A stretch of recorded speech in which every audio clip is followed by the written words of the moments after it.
तो फिल्म की शुरुआत होती है माया सभा नाम के एक थिएटर से। एक ऐसा थिएटर जो कि पूरी तरह से टूटा फूटा है, मतलब कि समझ लो कबाड़ है। और इसी थिएटर में हम बासु नाम के एक 15-16 साल के लड़के को देख पाते हैं। बासु इसी थिएटर में रहता है जो कि उसके घर के समान है। और बासु जो है वो थिएटर से अक्सर बाहर भी निकलता है और इधर उधर घूमने में मस्त रहता है। और अब बासु को हम देखते हैं एक जिम में जाते हुए। पास ही में एक जिम था जहाँ पर जब वो जाता है तो वहाँ उसकी मुलाकात होती है राव राणा नाम के एक आदमी से जो कि वहाँ जिम करता है। लेकिन बासु को लोगों से पेश होना नहीं आता है। उसे समझ नहीं आता है कि लोगों से मिलना कैसे है, क्योंकि बासु जो है वो हमेशा थिएटर में ही रहा है बचपन से, इसलिए ये सारी चीजें सीखने में उसे टाइम लगेगा। तो जब बासु उस जिम में पहुंचा और उस जिम में राणा भी था तो इनके बीच में छोटा सा झगड़ा हो जाता है, लेकिन बाद में इनकी दोस्ती हो जाती है। और फिर बासु जो है राणा को अपने थिएटर ले जाता है। थिएटर में लाने के बाद बासु से बहुत सारी चीजें बताता है। वो बताता है कि ये थिएटर दरअसल में परमेश्वर खन्ना का है। ये सुनते ही यहाँ पर राणा जो है वो हैरान था। बासु ने ये भी बताता है कि इसी थिएटर के अंदर एक रॉयल्स रॉयस भी है जो कि पूरी तरह से कबाड़ा बन चुकी है, लेकिन अगर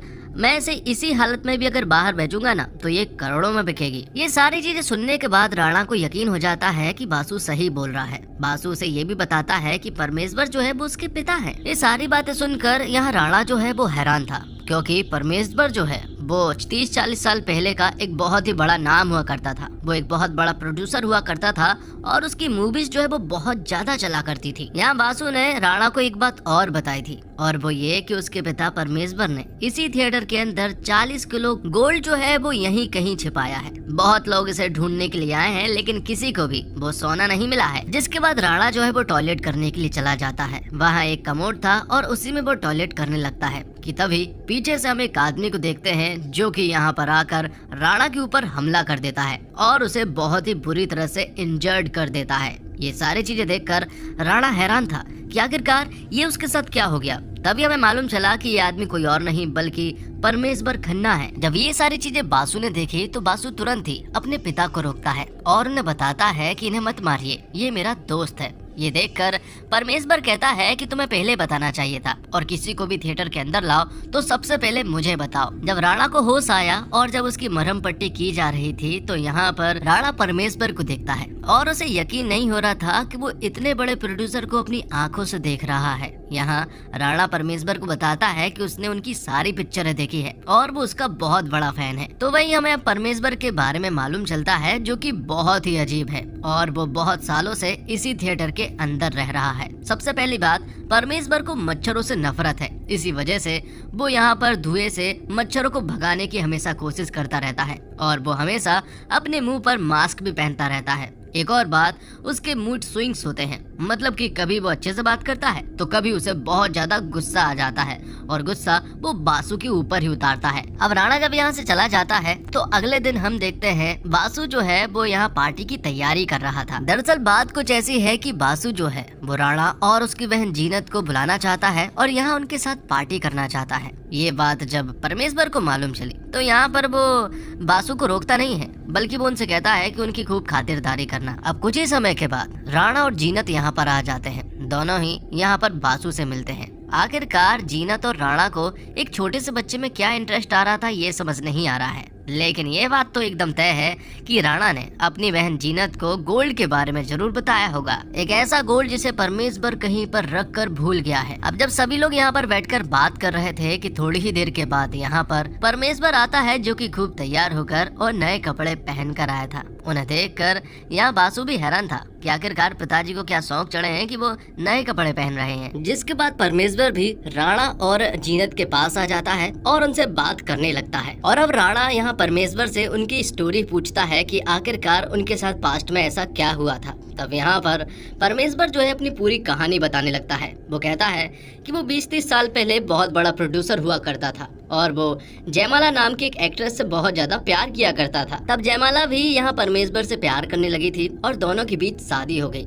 लेकिन अचानक से उनके बीच में एक नए कैरेक्टर की एंट्री होती है, सौरभ तवारिया की। उनके बीच में बॉन्डिंग बनने लगी थी। इसी वजह से यहाँ परमेश्वर को उनसे बहुत जलन हो रही थी और उसने डिसाइड किया कि अगली जितनी भी पिक्चरें होगी वो मैं इनकी फ्लॉप करा कर रहूंगा, क्योंकि पैसा लगाने वाला कोई और नहीं बल्कि परमेश्वर ही था। और अगली 3 पिक्चरें सौरभ तवारिया और जयमाला की रिलीज हुई, लेकिन वो पिक्चरें फ्लॉप होने की वजह सुपर डुपर हिट हो गई। ये देखकर परमेश्वर पूरी तरह से हैरान था और अब सौरभ तवारिया और जयमाला का अफेयर शुरू हो जाता है। दोनों एक दूसरे को पसंद करने लगे थे, जिस वजह से जयमाला ने परमेश्वर को छोड़ दिया। यहाँ परमेश्वर हमें एक बात और बताता है कि जो सौरभ तवारिया था ना, उसे तो लड़के पसंद थे, इसके बावजूद वो जयमाला के साथ था क्योंकि उसे शोहरत चाहिए थी। रही बात उनके बच्चे की, तो सौरभ तवारिया और जयमाला का एक बच्चा हुआ था जिसका नाम बासु है और बासु अब उसी के पास है, क्योंकि उसे पालने के लिए वो लोग रेडी नहीं थे, इसलिए मुझे इसे पालना पड़ा और अब ये मेरा बेटा है। लेकिन परमेश्वर कभी बासु पर गुस्सा करता तो कभी उसे उसके ऊपर प्यार आता।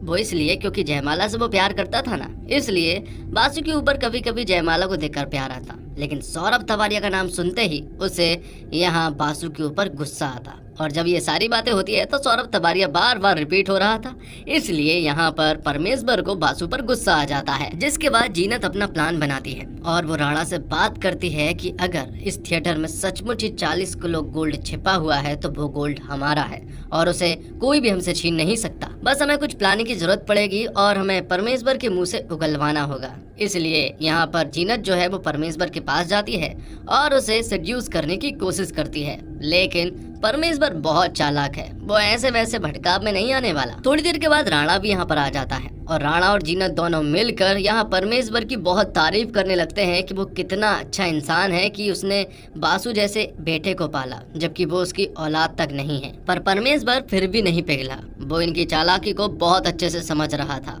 और अब आखिरी उपाय जीनत और राणा के पास यही था कि वो परमेश्वर को बुरी तरह से पीटे और उससे उगलवा ले। लेकिन ये काम करने से पहले ही परमेश्वर ने उन दोनों को बता दिया कि मुझे पता चल गया है, तुम लोग बहुत लालची हो और बहुत ही ज्यादा चालाक भी। मुझे पता है तुम्हें गोल्ड के बारे में मालूम चल गया है कि इस थिएटर में गोल्ड है, लेकिन मैं एक बात तुम्हें बता दूं, इस गोल्ड को ढूंढने के लिए, खोजने के लिए आज तक बहुत सारे लोग आए हैं। CID आई है, CBI आई है, चोर उचक्के आए हैं, बहुत बड़े गैंगस्टर आए हैं, लेकिन उन्हें यहाँ से कुछ भी नहीं मिला। तुम बेशक इस गोल्ड को ढूंढ सकते हो, इसे यहाँ से लेकर भी जा सकते हो और मैं तुमसे कुछ भी नहीं कहूँगा। एक हिंट भी देता हूँ कि वो सबके सामने रहता है। और रही बात मेरी, तुम उसे लेकर जाओगे तो मैं कुछ भी नहीं कहूँगा। मुझे उस गोल्ड को लेकर बिल्कुल भी नहीं पड़ी है, क्योंकि ऐसे गोल्ड पर तो मैं हकता हूँ। ये सारी बातें बोलने के बाद यहाँ राणा और जीनत आपस में डिस्कस करते हैं। राणा यहाँ जीनत से कहता है कि देखो, इतने सारे लोग अगर इस गोल्ड को ढूंढने के लिए आए हैं और फिर भी उन्हें नहीं मिला है तो फिर वो गोल्ड हमें भी नहीं मिलेगा।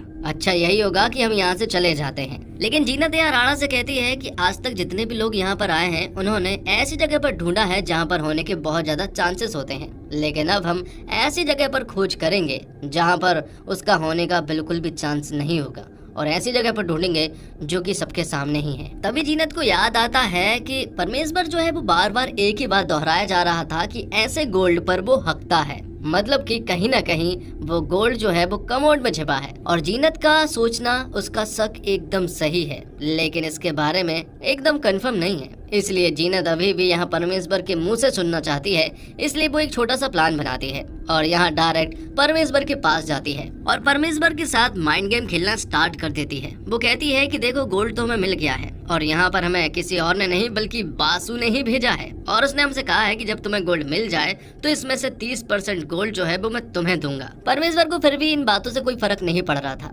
लेकिन जब जीनत ने यहाँ पर बोला कि तुम बार बार बोल रहे थे कि तुम उसी पर हकते हो, तो हमने भी हमारा दिमाग लगा लिया।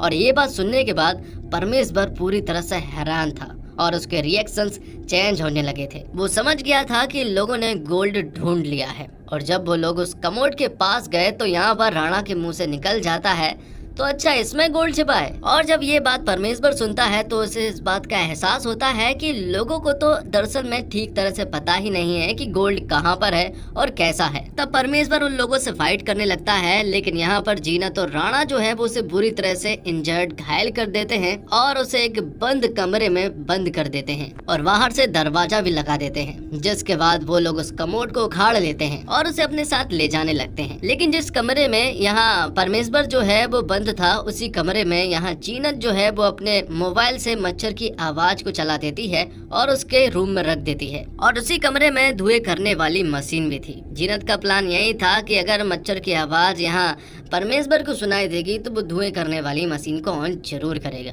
और अगर उसने ऑन की तो दम घुटने से उसकी वही मौत हो जाएगी। जीनत की प्लानिंग एकदम सॉलिड थी। उसने बासु को भी घर से बाहर भेज दिया था ये कहकर कि सौरभ तवारिया का नाम बार बार आ रहा है और तुम्हारे पिता तुम्हें कभी भी मार पीट सकते हैं, तुम घायल हो सकते हो, इसलिए तुम घर से चले जाओ और शाम को ही वापस लौटना। इसलिए बासु तो घर से बाहर था और ये मौका देखकर वो दोनों ही कमोड लेकर यहाँ से चले जाते हैं। लेकिन कुछ ही समय के बाद जीनत जो है वो वापस उसी मायासभा थिएटर में आती है, वो ये देखने के लिए कि परमेश्वर मरा है या फिर नहीं। लेकिन यहाँ हम देखते हैं कि जीनत के मोबाइल में किसी का कॉल आ गया था, इसी वजह से मच्छर की आवाज आना बंद हो चुकी थी। और ये देखकर यहाँ परमेश्वर समझ चुका था कि दरअसल में जीनत की ये सब कुछ प्लानिंग थी। जीनत ने दरवाजा नहीं खोला था, वो बाहर से ही नोटिस कर रही थी। तभी परमेश्वर की आवाज आती है कि मुझे सब कुछ पता है कि तुम मुझे चेक करने के लिए आई हो कि मैं मरा हूँ या फिर नहीं। तुम्हारी प्लानिंग की दाद देनी होगी। तुमने सोचा कि मैं यहाँ पर धुएं करने वाली मशीन को ऑन करूंगा और यहीं पर दम घुटने से मेरी मौत हो जाएगी। तब जीनत यहाँ पर एक बात बोलती है कि तुम्हारी मौत तो तभी हो गई थी जब सौरभ तवारिया ने तुम्हें छोड़ा था। और ये बात सुनकर तो परमेश्वर हैरान रह चुका था। और अब जीनत परमेश्वर को उसकी स्टोरी बताने लगती है। परमेश्वर ने अब तक जो स्टोरी बताई थी वो एकदम झूठी थी, और अब यहाँ पर जीनत असली कहानी सुनाती है। जीनत बताती है कि तुम्हें प्यार जयमाला से नहीं हुआ था बल्कि सौरभ तवारिया से हुआ था, और गे सौरभ तवारिया नहीं बल्कि गे तुम थे। लेकिन दुनिया इससे पहले कि तुम्हारे बारे में जान पाती तुम्हें एक खेल खेलना था। तुम्हें जयमाला से शादी करनी पड़ी ताकि लोग ये न समझे कि तुम गे हो, लेकिन तुम्हें अपने प्यार की निशानी तो चाहिए थी सौरभ तवारिया से, इसलिए तुम लोगों ने जयमाला का यूज किया और सरोगेसी के रूप में जयमाला ने यहाँ तुम्हें एक बच्चा दिया और वो बच्चा बासु था। लेकिन बाद में जयमाला और सौरभ तवारिया को एक दूसरे से प्यार हो गया और वो दोनों एक हो गए। तब सौरभ तवारिया ने तुम्हें छोड़ दिया। ये सारी बातें सुनने के बाद परमेश्वर जो है वो हैरान रह चुका था कि आखिरकार जीनत को ये सारी बातें कैसे पता है। जीनत ने ये सारी चीजें सिर्फ नोटिस की थी क्योंकि वो परमेश्वर के नजदीक गई थी, सेड्यूस करने की कोशिश की थी, लेकिन परमेश्वर जो है वो कोई भी रिएक्शन नहीं दे रहा था, जिससे हम समझ पाते हैं कि जीनत जो है वो बहुत ही चालाक है। वो लोगों के रिएक्शन से समझ जाती है कि कोई इंसान सच बोल रहा है या फिर झूठ। इसी वजह से वो कहानी बनाती है और माइंड गेम खेलती है। जीनत यहाँ पर परमेश्वर को एक बात और बताती है। वो कहती है कि बासु को भी तुम्हारे बारे में सब कुछ पता है। उसे पता है कि तुम गे हो और उसकी गंदी नजर तुम्हारे ऊपर है। उसे गोल्ड के बारे में भी मालूम है और 30% वाली बात जो मैंने कही थी वो भी एकदम सच है। लेकिन सच कहूँ तो बासु को गोल्ड के बारे में कुछ भी नहीं मालूम है और न ही 30% के बारे में। वो तो एकदम भोला भाला लड़का है। ये सारी प्लानिंग तो जीनत ने की है और वो परमेश्वर की नजरों में यहाँ बासु को बहुत ही ज्यादा बुरा बनाना चाहती है। लेकिन जब ये सारी बातें परमेश्वर ने सुनी ना तो उसे धक्का सा लग गया था, सदमा ही लग गया था कि तभी अचानक से रूम से फिर से मच्छर की आवाजें आने लगती है और उसे देखकर यहाँ पर हमारा परमेश्वर जो है वो पैनिक हो जाता है और फिर धुएं से सारे मच्छरों को भगाने लगता है, जिस वजह से बंद कमरे में दम घुटने की वजह से यहाँ उसकी मौत हो जाती है। जब ये सारी बातें जीनत को मालूम चली तो वो बहुत खुश हो चुकी थी क्योंकि इसमें उसका कोई भी हाथ नहीं है। जब उसे मालूम चला कि परमेश्वर मारा जा चुका है तो वो कमरे से अपना मोबाइल बाहर लेकर आती है और अब थोड़ी ही देर के बाद यहाँ पर बासु आ जाता है। यहाँ जीनत बासु को उसके पिता के पास ले जाती है जो कि मारा जा चुका था और उसे देखकर बासु यहाँ पर बहुत ज्यादा रोता है क्योंकि बासु की लाइफ में अपने पिता के अलावा कोई भी नहीं था। वो जैसे भी थे बासु इनसे बहुत ज्यादा प्यार करता है। बासु यहाँ बहुत ज्यादा रो रहा था, अपना सर पटक कर और उनकी छाती को बार बार दबा रहा था, जिससे कि हमें मालूम चलता है कि यहाँ पर परमेश्वरन जो है वो जाग उठता है क्योंकि उन्हें यहाँ पर CPR मिल चुका था। ये देखकर जीनत हैरान रह चुकी थी कि आखिरकार ये सब कुछ क्या हो गया। अब तो पूरे प्लानिंग की ऐसी तैसी होने वाली है। लेकिन होता यहाँ पर उल्टा है क्योंकि जब परमेश्वर को यहाँ पर होश आया तो और उसने अपने बेटे बासु को देखा तो उसे 30% वाली बात याद आई कि मेरा बेटा ही मुझे धोखा देना चाहता है। तो यहाँ पर परमेश्वर अपने ही बेटे के ऊपर थूकता है और हार्ट अटैक से यहाँ पर परमेश्वर की मौत हो जाती है। और जब परमेश्वर की फाइनली मौत हुई तब जाकर जीनत को यहाँ पर चैन मिला कि आखिरकार ये बुढ़ा सचमुच मर गया। लेकिन बासु को अपने पिता के वो आखिरी शब्द याद रह गए कि किस तरह से उन्होंने मुझे धोखेबाज समझा और मेरे मुंह पर थूका। मुझे वो बहुत ही बुरा समझ रहे थे। ये बात वो कभी नहीं भूल सकता। बासु यहाँ पर बहुत ज्यादा रोता है और आखिर में बासु यहाँ पर जीनत से एक बात कहता है कि इस थिएटर में गोल्ड कहीं छिपा हुआ है। और यहाँ बासु ने ये भी देख लिया था कि यहाँ का कमोड भी नहीं है, जिससे कि उसे डाउट हो रहा था। वो कहता है कि मेरे पिता ने शायद मुझे आज तक इसलिए नहीं बताया था क्योंकि उन्हें मेरे ऊपर भरोसा नहीं था, लेकिन शायद उन्हें तुम पर भरोसा हो गया था, इसी वजह से उन्होंने तुम्हें गोल्ड के बारे में बता दिया। तब जीनत भी यहाँ पर सब कुछ सच बता देती है कि उसी कमोड में गोल्ड था और वो हमने लेकर चले गए हैं। बासु कहता है कि मुझे उस गोल्ड में से कुछ भी नहीं चाहिए, मैं तो बस अपने पिता के साथ रहना चाहता था, उनके साथ जीना चाहता था, लेकिन अब उसकी लाइफ में कुछ भी नहीं बचा। जीनत को डाउट हो रहा था कि कहीं ये बंदा जो है वो हमसे गोल्ड ना मांगने लगे या फिर हमें पुलिस से ना पकड़वा दे, इसलिए वो उससे इंक्वायरी करती है, पूछती है कि आखिरकार वो हमें जानता है या फिर नहीं, हम बाहर कहाँ रहते हैं ये भी उसे पता है या फिर नहीं। लेकिन बासु को उन लोगों के बारे में कुछ भी नहीं पता था, क्योंकि बासु ज्यादातर टाइम जो है वो थिएटर में ही बताता था, इसलिए उसे कुछ भी नहीं पता था। बासु यहाँ जीनत से कहता है कि जिस कमोड को लेकर तुम गए हो उसी कमोड के अंदर दरअसल में कुछ प्लांट लगे रहते थे और वो प्लांट पानी में ही रहते हैं, क्योंकि वो कमोड के पानी में ही रहते थे। अब मैं चाहता हूँ कि वो प्लांट जो है मैं दूसरे कमोड में डाल दूँ। इसी थिएटर में एक दूसरा कमोड भी था। तब जीनत यहाँ पर बासु से कहती है कि तुम्हें यही करना चाहिए, तुम्हें उन प्लांट को दूसरे कमोड में डाल देना चाहिए ताकि वो जिंदा रहे। और इतना बोलकर जीनत को समझ आ गया था कि बासु तो हमें कभी भी नहीं ढूंढ सकता, इसलिए मौका देखकर वो यहाँ से रफू चक्कर हो जाती है। और यहाँ हमें मालूम चलता है कि दरअसल में पहला वाला कमोड जो है वो गोल्ड का नहीं था, बल्कि सेकंड वाला कमोड गोल्ड का था, क्योंकि उस कमोड पर सौरभ तवारिया और जयमाला की फोटो रखी हुई थी। ये बात यहाँ पर बासु को पता चल चुकी थी और ये बात वो सबसे पहले जीनत को बताना चाहता था कि दरअसल में वो लोग गलत कमोड लेकर जा चुके हैं, लेकिन जीनत तो तब तक यहाँ से रफू चक्कर हो चुकी थी। बासु को आखिर तक ये पता नहीं चल पाया था कि दरअसल में उसके पिता को इन लोगों ने ही मारा था और यही लोग चोर थे। वो तो उन्हें भला आदमी समझ रहा था, क्योंकि बासु जो है वो बहुत ही ज्यादा भोला भाला है। तो इसी के साथ ये फिल्म यहीं पर समाप्त हो जाती है। उम्मीद करता हूँ दोस्तों आपको वीडियो पसंद आई होगी। वीडियो पसंद आई हो तो वीडियो को लाइक जरूर कीजिएगा और चैनल को भी सब्सक्राइब कीजिएगा, ताकि आपको इसी तरह के लेटेस्ट और फ्रेश कंटेंट मिलते रहे। मिलते हैं एक और कमाल के वीडियो के साथ, तब तक के लिए आप हमारे चैनल के साथ बने रहिए। धन्यवाद। जय हिंद, जय भारत, जय श्री राम।